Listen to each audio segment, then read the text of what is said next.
সবাইকে স্বাগত জানিয়ে শুরু করছি আমার স্বপ্ন আমার ঘর, presented by RAK ceramics, powered by SARM স্টিলে। আমি শ্রাবণ্য তৌহিদা। পানি দূষণের ফলে জলজ প্রাণী মারা যায় এবং জলজ খাদ্য শৃঙ্খলে ব্যাঘাত ঘটে। এই দূষণের প্রভাব মানুষের উপরও পড়ে। দূষিত পানি পান করে মানুষ ডায়রিয়া বা কলেরার মতো পানিবাহিত রোগে আক্রান্ত হয়। কৃষিতে কীটনাশক ও রাসায়নিক সারের ব্যবহার কমিয়ে পানি দূষণ প্রতিরোধ করা যায়। এছাড়া রান্নাঘরের নিষ্কাশন নালায় ও টয়লেটের বর্জ্য এবং তেল পানিতে না ফেলে দূষণ রোধ করা যায়।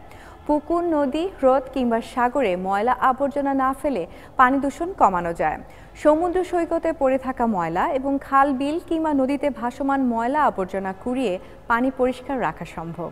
পানির অপর নাম জীবন।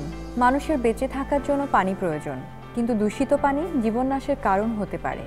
সাধারণত পানিতে কোনো বিষাক্ত দ্রব্য অথবা দূষিত বর্জ্য পদার্থ মিশ্রণের ফলে মানব ব্যবহারের অনুপযোগী হয়ে পড়ার প্রক্রিয়াই হলো পানি দূষণ। অর্থাৎ পানিতে বিভিন্ন ধরনের ক্ষতিকর পদার্থ মিশে পানি দূষিত হয়। মানুষের কর্মকাণ্ড পানি দূষণের প্রধান কারণ। কৃষিকাজে ব্যবহৃত কীটনাশক, পয়ঃনিষ্কাশন, কলকারখানার রাসায়নিক দ্রব্য এবং গৃহস্থালির বর্জ্যের মাধ্যমে পানি দূষিত হয়। এছাড়া নদী বা পুকুরে গরু ছাগল গোসল করানো, ময়লা আবর্জনা ফেলা এবং কাপড় চোপড় ধোয়ার কারণেও পানি দূষিত হয়।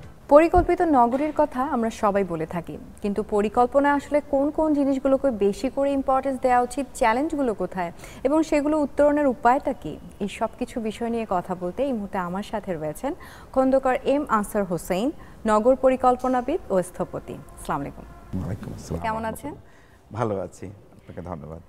আচ্ছা, আমরা অনেক বেশি করে যে বিষয়টিতে অনেক ফোকাস এখন পরিকল্পিত নগরায়ন, কিন্তু সেখানে আসলে আমি স্পেসিফিক একটা জিনিস আপনার কাছে জানতে চাইবো যে হাউজিং অ্যান্ড বিল্ডিং রিসার্চ ইনস্টিটিউশনের একেবারে শুরু থেকে এখন পর্যন্ত আপনি আছেন, তাদের আসলে কাজকর্মের ক্ষেত্রে সাস্টেইনেবিলিটি যদি বলি, সেই জায়গাটার ফোকাসটা কোন জায়গায় হওয়া উচিত নাও এডেজ? ধন্যবাদ আপনাকে। আমি 1988 সাল থেকে হাউজিং অ্যান্ড বিল্ডিং রিসার্চ ইনস্টিটিউটকে খুব ঘনিষ্ঠভাবে দেখছি। তখন এখানে আমাদের আরেকজন অগ্রজ এখানে জব করতেন, ওনার নাম হচ্ছে সলিমুল্লাহ ভাই। তখন আমরা আসা যাওয়া করতাম এবং তখন এই জিনিসটা অনেক বেশি ফোকাস করা হয়েছিল, তো সেই সুবাদে আমাদের আসা যাওয়া। এরপরে আমি অনেকগুলো কাজে এই হাউজিং অ্যান্ড বিল্ডিং রিসার্চের প্রোডাক্ট ব্যবহার করারও চেষ্টা করি আমি পাশ করার পরে। কিন্তু দেখা গেছে যে যে জায়গাটাতে আমি একটু বিল্ডিং রিসার্চকে একটু সচেতন হতে বলবো, সেটা হচ্ছে যে রিসার্চগুলো তারা করেছিল সেগুলোকে আরও গভীরভাবে শেষ করেনি। জেনারেলি জিনিসটা ওকে আছে, কিন্তু বিল্ডিং লেভেলে যে ওগুলো অ্যাপ্লাই করার ভিতরে কোনো ছোটোখাটো অনেক ডিটেইলসের প্রবলেম ছিল, সেগুলো আমি জানি না এই মুহূর্তে অনেক দিন ধরে আমি যোগাযোগে নাই তারা ওই জিনিসগুলো ইম্প্রোভাইজ করেছে কিনা। তো আমার দিক থেকে একটা রিকোয়েস্ট থাকবে যে এই জায়গাগুলো তারা ইমপ্রুভ করবে। এটা হচ্ছে একটা দিক, এটা হচ্ছে আগেকার কাজগুলোর ব্যাপারে। তবে এখনকার পরিস্থিতিটা একেবারে ভিন্ন। সাস্টেইনেবল ডেভেলপমেন্টের যে কথা আমরা বলি, তার মিনিমাম হচ্ছে যে আমরা যে অবস্থায় আছি তার চেয়ে নিচে চলে যাব না, এটা হচ্ছে মিনিমাম বেসলাইন। তাহলে সেক্ষেত্রে দেখা যাচ্ছে যে আমাদের রিসার্চটাকে হয়তোবা ফোকাস ওয়াইজ একটু শিফট করা লাগতে পারে। এটা আমার ব্যক্তিগত মতামত আমি বলছি। যেমন ধরা যাক যে এর আগ পর্যন্ত আমি যতটুকু দেখেছি তারা মেটেরিয়ালের উপরে অনেক বেশি জোর দিয়েছে। যেমন তারা ফেরো সিমেন্ট করেছে, তারা হলো ব্লক করেছে, তারা এখন চলছে যেটা হলো ব্লক করছে, ওরা এল প্যানেল করেছিল ছাদের জন্য, তারা চ্যানেল করেছিল ছাদের জন্য।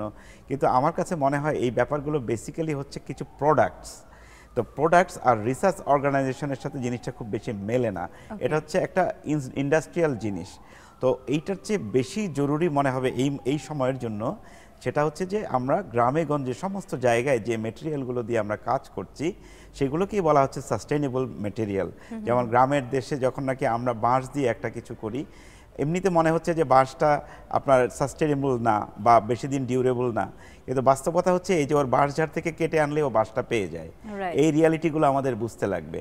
সেখানে যদি আমি তাকে একটা বিল্ডিং এর কথা বলি, তাহলে তাকে ঢাকা থেকে সেই ম্যাটেরিয়ালটা নিয়ে যেতে হবে গণ্ডগ্রামে, নেওয়া প্রবলেম, যাওয়া প্রবলেম, আর অনেক ধরনের প্রবলেম।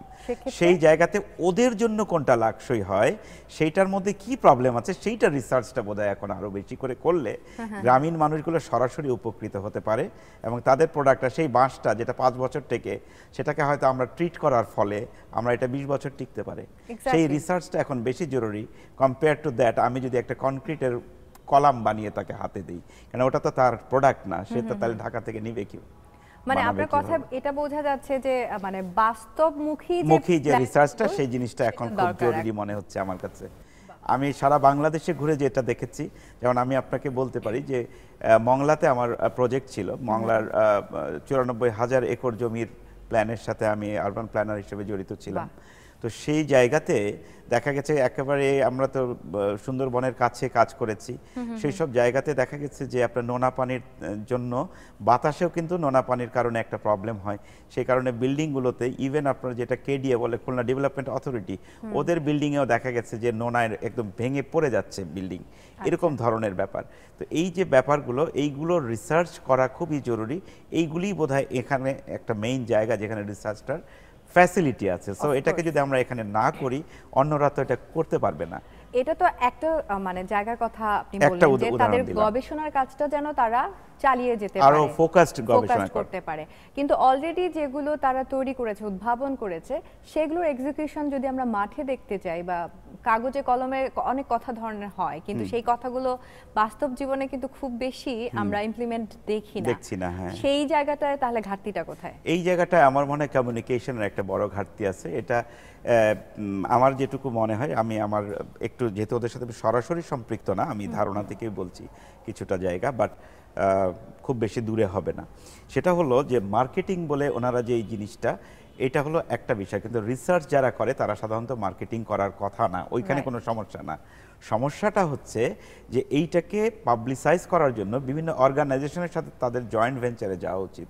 না আসলেই তাই, কারণ এই জিনিসটা বা এইভাবে বলতে পারাটাও কিন্তু অনেকের হয়তো বলতে পারার ক্ষেত্রেও আমার মনে হয় সীমাবদ্ধতা রয়েছে, আই ডোন্ট নো।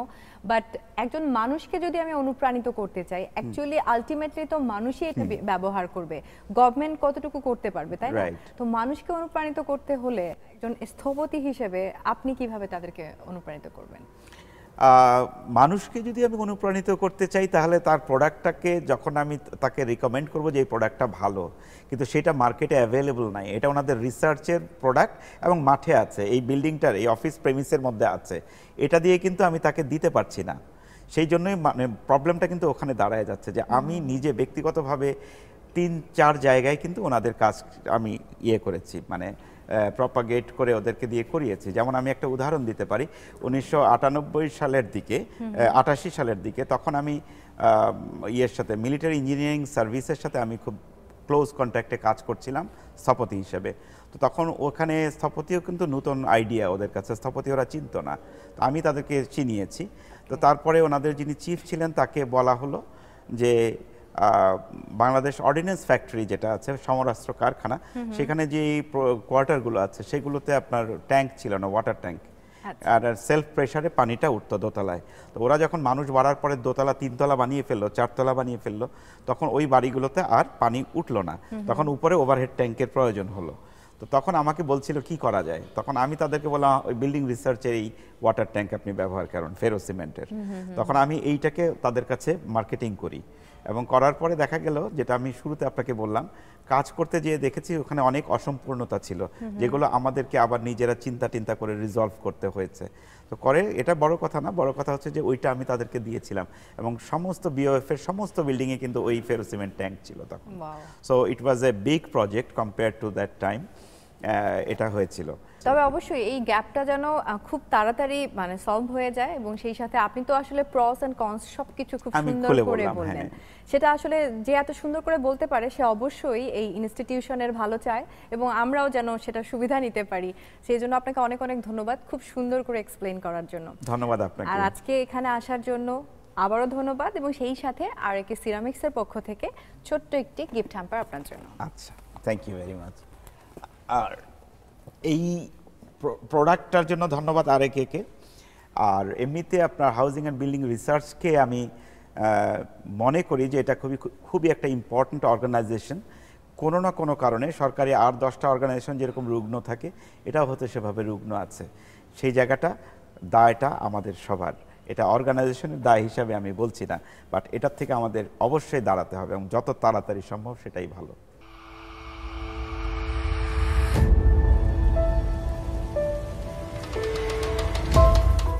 সুন্দর পরিবেশ আমরা সবাই পেতে চাই, আর সেক্ষেত্রে অনেক বড় একটি বাধা হচ্ছে গ্লোবাল ওয়ার্মিং।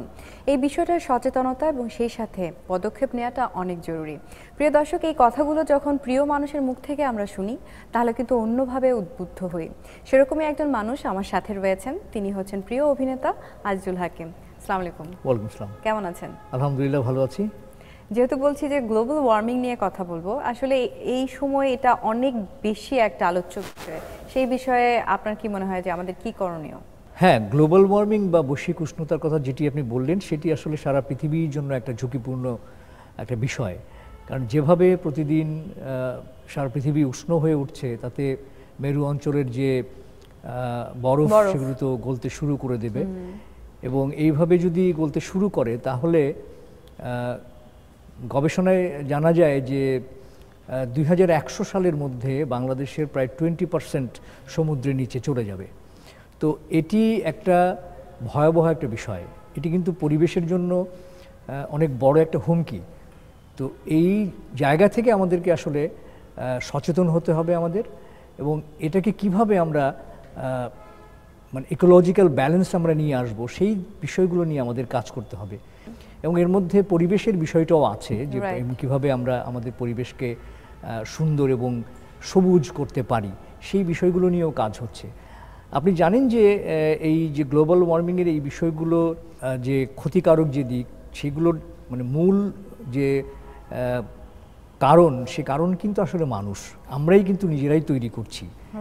কারণ হচ্ছে যে আমাদের মানুষের যে দৈনন্দিন জীবনের যে প্রয়োজন, সেই প্রয়োজন মেটানোর জন্য আমাদের ইন্ডাস্ট্রিগুলোতে আমাদের মানে প্রাত্যহিক জীবনের অনেক কিছু তৈরি হচ্ছে, এবং এই ইন্ডাস্ট্রিতে যে এনার্জি আমরা ব্যবহার করছি, সেই এনার্জিগুলো উৎপাদন করতে আমাদের তেল গ্যাস ব্যবহার করতে হচ্ছে, আমাদের বিদ্যুৎ ব্যবহার করতে হচ্ছে, এবং সেখান থেকে যে সিএফসি উৎপাদন হচ্ছে সেগুলো কিন্তু আমাদের পরিবেশে ক্ষতিকারক। তো এখন আমাদের যে ইন্ডাস্ট্রি এফিশিয়েন্ট করার জন্য যে আমাদের বাংলাদেশ গভর্নমেন্ট যে আমাদের নীতিমালা তৈরি করে দিয়েছেন 2016 সালে, সেই নীতিমালা অনুযায়ী কিন্তু সবগুলো ইন্ডাস্ট্রি মোটামুটি একটা পরিবেশ বান্ধব ইন্ডাস্ট্রি বা কারখানা তৈরি করার চেষ্টা করছে। আপনি জানেন যে আমি ওয়ালটন গ্রুপের সঙ্গে জড়িত আছি, এবং ওয়ালটন বাংলাদেশের একটি বৃহত্তম ইলেকট্রিক্যাল এবং ইলেকট্রনিক্স পণ্য উৎপাদনকারী প্রতিষ্ঠান, এবং ইতিমধ্যে ওয়ালটন প্রায় 40টি দেশে তারা এক্সপোর্ট করছে। তো এইরকম একটি প্রতিষ্ঠান, যারা এই প্রতিষ্ঠানে কাজ করছেন তারা সবসময় চিন্তা ভাবনা করছেন যে কিভাবে পরিবেশটাকে সুন্দর রেখে আমরা আমাদের ইন্ডাস্ট্রিকে আরও পরিবেশ বান্ধব করতে পারি। আপনি জানেন যে আমাদের ব্যবস্থাপনা পরিচালক ইঞ্জিনিয়ার গোলাম মোর্শেদ, সে আমাদের 2030 যে ভিশন আছে, সেই ভিশনে আমরা আমাদের আরও 10টি ইন্ডাস্ট্রিয়াল শেড তৈরি করার চিন্তাভাবনা আছে। সেখানে আমরা সোলার এনার্জি কীভাবে কাজে লাগাতে হবে। বিদ্যুৎ, আপনি জানেন বিদ্যুতের একটা অংশ কিন্তু কার্বন ডাই অক্সাইড হিসেবে চলে আসে। তো আমরা যদি এটাকে সোলার প্যানেলের মধ্যে নিয়ে আসতে পারি আমরা উৎপাদনের মধ্যে, শুধু তাই না, আমরা অনেক প্রোডাক্টের মধ্যেও কিন্তু আমরা সোলার এনার্জি ব্যবহার করার যে প্রযুক্তি, সেই প্রযুক্তিও নিয়ে আমরা রিসার্চ করছি এবং ডেভেলপ করার চেষ্টা করছি। ইতিমধ্যে আপনারা জানেন যে আমাদের রেফ্রিজারেটর এবং এসিতে ইনভার্টার ব্যবহার করার কারণে বিদ্যুৎ কিন্তু অনেক সাশ্রয়ী হয়েছে, প্রায় 35% বিদ্যুৎ কিন্তু আমরা সাশ্রয় করে ফেলেছি। তো এটাও কিন্তু অনেক বড় একটা বিষয়। আমরা আরও চেষ্টা করছি যে এটাকে একেবারে শূন্যের কোঠায় কিভাবে নিয়ে আসা যায়। আমাদের প্রায় 450-র উপরে ইঞ্জিনিয়ার আছেন যারা রিসার্চ এবং ইনোভেশনের সাথে জড়িত, এবং তারা প্রতিনিয়ত এটা ইনোভেট করার চেষ্টা করছেন কিভাবে আমরা আমাদের পরিবেশটাকে সুন্দর রেখে আমরা আমাদের ইন্ডাস্ট্রিগুলোকে ডেভেলপ করব। তবে আপনি যেহেতু এখানকার এক্সিকিউটিভ ডাইরেক্টর, সো এই জিনিসগুলো যে আপনি বলছেন, কোনো একটা মানে শিল্প উন্নয়ন দেশের জন্য বা বাংলাদেশের পার্সপেক্টিভেও যদি আমরা চিন্তা করি, আমরা হচ্ছে শিল্পোন্নত হওয়ার চেষ্টা করছি আরও বেশি। তো আমাদের শিল্পায়ন প্রসেসের মধ্য দিয়ে যদি এই জিনিসগুলো ঢুকে যায়, ওয়েস্ট ম্যাটেরিয়াল ম্যানেজমেন্ট, সেই সাথে বিদ্যুতের কথা আপনি বললেন, আরও অনেকগুলো ফ্যাক্টর থাকে যেখান থেকে আমরা জানি যে আমাদের পরিবেশ অনেক বেশি দূষিত হচ্ছে। সবচেয়ে বড় বিষয় হলো যে একটা দেশের আপনাদের ইন্ডাস্ট্রিয়াল বেল্ট সাধারণত জনসমাগম যেখানে মানুষ যেখানে বসবাস করে তার থেকে একটু দূরেই করতে হয়। তো আমরা একেবারেই শহরের থেকে বাইরে আমাদের ইন্ডাস্ট্রিয়াল যে জোন যেটা আমরা করেছি, আপনি জানেন আমাদের এক্সপোর্ট প্রসেসিং জোন যেটা আছে, ঠিক ওই তার পাশাপাশি আমাদের প্ল্যান্ট।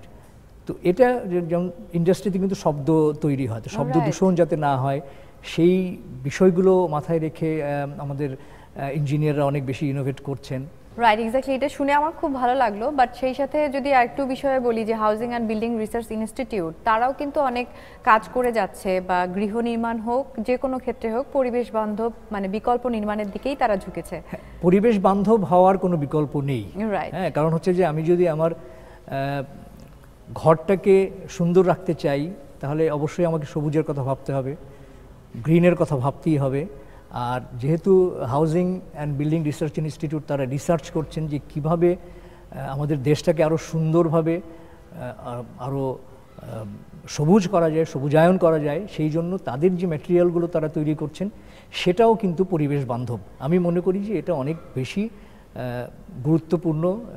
তারা যে রিসার্চগুলো করছেন এই রিসার্চগুলো হওয়া দরকার, এবং সাধারণ মানুষের কাছে যাতে এটি ক্রয় ক্ষমতার মধ্যে থাকে এবং সবাই যাতে এর উপকারিতা পায় সেই জায়গাগুলোতে কাজ করতে হবে। এবং আমি একজন শিল্পী হিসেবে আমার দায়িত্ব যে এই সচেতনতার কাজটুকু যাতে আমি করতে পারি, আমার মাধ্যমে যাতে, বা আমাদের যে বিভিন্ন আমরা নাটক বা আমাদের চলচ্চিত্রের মাধ্যমেও যদি আমরা আমাদের এই সবুজায়নের কথাগুলো যদি আমরা বলতে পারি আমাদের বিভিন্ন চরিত্রের মাধ্যমে, বিভিন্ন গল্পের মাধ্যমে, তাহলে কিন্তু আমরা আমাদের সাধারণ মানুষকে সচেতন করতে পারবো।